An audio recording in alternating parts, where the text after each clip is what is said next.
Welcome to the Explainer. Today, we're diving into a literal high-stakes digital heist that's been actively unfolding right at the very edges of enterprise networks. We are looking at a pair of highly critical zero-day vulnerabilities discovered in SonicWall's SMA-1000 series appliances.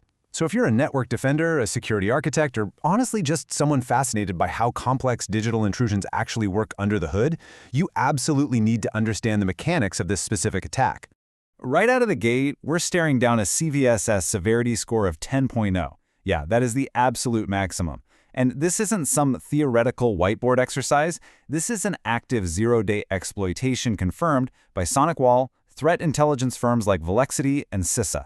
A 10.0 basically means the alarms are blaring and getting an immediate grip on this threat is required. Okay, let's dive into this. Here is our roadmap for today.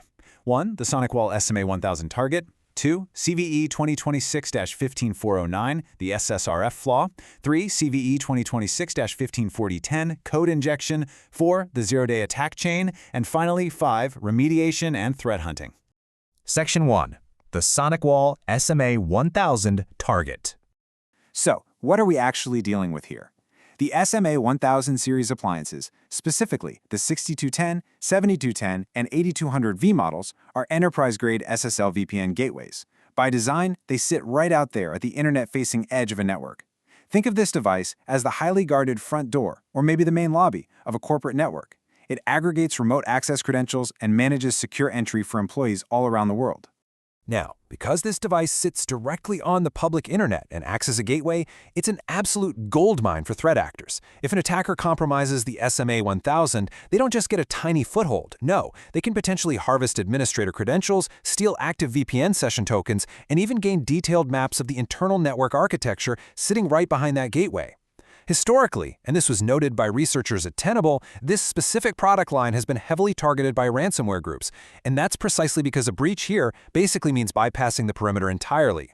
Section 2, CVE 2026-15409, the SSRF flaw. All right, so this first vulnerability is a server-side request forgery, or SSRF.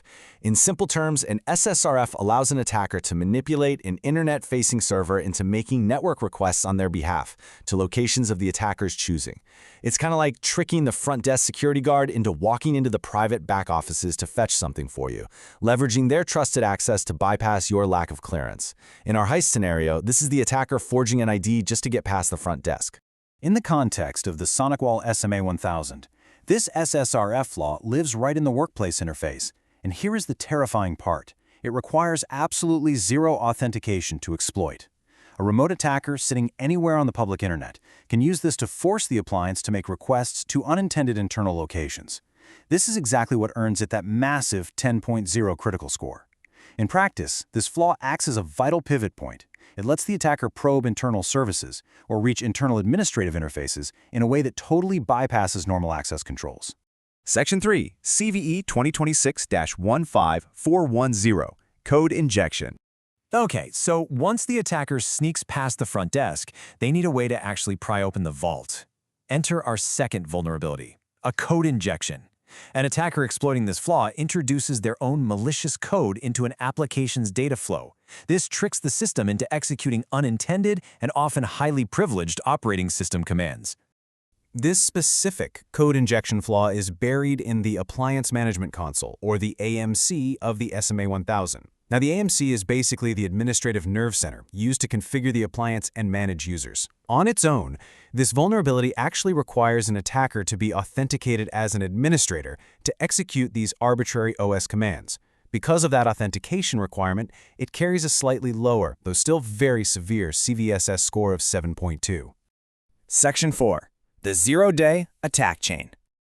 Now, what's really interesting here is how these two bugs compare. On one hand, you have the SSRF flaw. It's highly accessible from the outside without a password, but mostly useful just for probing and pivoting. On the other hand, you have the code injection in the AMC. Utterly devastating because it grants full operating system execution, but it's locked safely behind an administrator login. Individually, they are bad for sure, but together? When you put them together, it brilliantly illustrates the zero-day attack chain observed out in the wild. Step 1. The remote attacker exploits the unauthenticated SSRF flaw in that internet-facing workplace interface. Step 2. They use that SSRF as a pivot point to completely bypass normal access controls and reach the internal appliance management console. Step 3. Once they have effectively tricked the system into granting them access to the AMC, they deploy the code injection vulnerability, executing arbitrary operating system commands as a full administrator. The authentication barrier of that second bug, it's completely sidestepped by the first bug. It is a seamless, fully remote, unauthenticated path to total device takeover. Section 5. Remediation and Threat Hunting. So, let's build our defense strategy. First and foremost, obviously, is patching. SonicWall released hotfixes for the 12.4.3 and 12.5.0 firmware tracks. If you are running an SMA 6210, 7210, or 8200V on the vulnerable versions, you must upgrade immediately to the hotfix versions. Actually, CISA mandated a strict rapid patching deadline for federal agencies just because of the severity of this active exploitation. It's that serious. But here is the kicker. Just applying that patch isn't enough. You have to hunt for the intrusion like a detective working a crime scene. SonicWall and researchers at Velexity provided specific indicators of compromise, or IOCs, that defenders really must check. First up, look in the extraweb_access log for anomalous HTTP 200 requests to /API/login or /logout. Also in that same log, hunt for any suspicious host parameters targeting /WS proxy, returning an HTTP 101 status. Next, you want to check your control service log for any signs of hotfix rollbacks that feature path traversal names. And finally, inspect the conf.json file. If it contains routes for /API/login or /logout, well, you have a big problem, because those URIs do not exist in a legitimate configuration. So the absolutely crucial takeaway here is this. If you find any of those indicators of compromise on your appliance, patching is totally insufficient. The attacker is already inside. You must burn down the compromised infrastructure. This means physically reimaging hardware appliances or completely redeploying virtual ones from scratch. Furthermore, because this is an access gateway, you have to assume credentials have been stolen. You must change all user and administrator passwords and reset all time-based one-time password, or TOTP, tokens, the whole shebang. And honestly, this isn't just me preaching best practices. This is direct guidance straight from the vendor. As a SonicWall spokesperson explicitly stated, customers must understand that a compromised edge device cannot simply be patched and trusted again. The integrity of the appliance has been fundamentally violated. We've just seen how attackers can chain an unauthenticated SSRF with a post-authentication code injection to effortlessly bypass edge security, which leaves us with a critical question for your own network.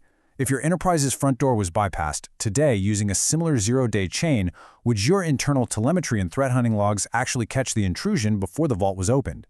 It's a sobering thought, right? And one that highlights exactly why proactive exposure management is more vital today than ever. Thanks for joining me on this explainer, and hey, stay secure out there.